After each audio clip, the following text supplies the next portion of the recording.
Let's dig into this mess of a season, break it open, and see the pieces that still matter. Because 2024? Yeah, it sucked.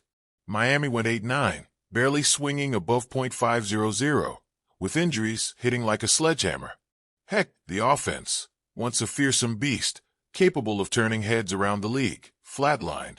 They averaged just 325.9 yards per game, good for a disappointing 18th in the NFL, and only managed 20.3 points per outing, putting them in 22nd place. That's not playoff material, not by a long shot. So here we stand, eyeing 2025 like it's the last lifeboat, the final chance to salvage this ride. Confidence feels like it's on thin ice, but there's a core group of vets who aren't about to let this ship sink. They know this is do or die, and they're ready to show they can deliver. Let's talk vets. Tua Tagovailoa, Tyreek Hill, Jalen Waddle. In theory, that trio is world-class. Back in their prime, here's what they did. Tua ran the league in completion percentage. Hill, well, he's the deep ball demon, and Waddle, lightning in sneakers. But in 24, something broke. Tua's rhythm vanished. Hill got hurt.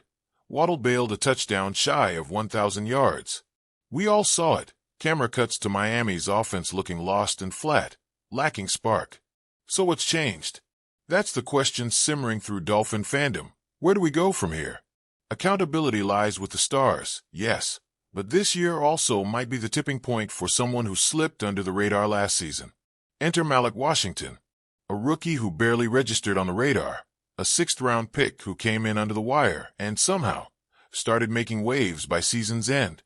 CBS Sports' Chris Trapasso broke it down. Washington's one of 6 second-year breakout candidates for 2025. Not the only one in the NFL, but a name that Miami fans should get behind. Let's face it, Miami needs help past Hill and Waddle. Defenses aren't sleeping on that duo. They'll stack, shade bracket. That's where Washington comes in. A potential number 3 receiver who threatens after the catch. He's compact, just under 5'9", 191 pounds, but explosive. At the combine, he pumped a 4.47 40-yard dash, paired with a 42.5-inch vertical jump. Those numbers translated to tape. At Virginia, Washington wasn't just catching passes. He was making people miss. He got 36 targets as a rookie, but 20 came in the final 4 games of 24. He turned those into 16 receptions for 169 yards. Numbers that hint at something bigger when you account for his yard-after-catch ability. Think about it. Miami's passing game under McDaniel is all about rhythm, movement, creativity. Tua needs guys who'll come back for the ball, who can shift the phase. Washington's YAC skills plug perfectly into that puzzle. He already showed some early signs. 26 catches, 223 yards, a touchdown on 5 carries. Not earth-shattering, but late-season heat flashed his potential. Dig deeper. Why is this important? Because Miami is pinning 25 on adaptability, on balance, on consistency.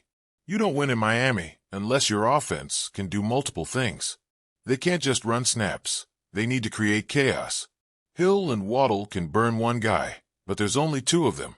Defenses will load boxes, overshift, double team. You need insurance. You need someone who shocks coverage and converts turns into chunks. That's where a sleeper like Washington becomes essential. Okay, let's cozy in on what went wrong last year. Miami's offense lost its edge somewhere between Week 1 and December. Injuries? Sure, but even healthy, the unit just fizzled.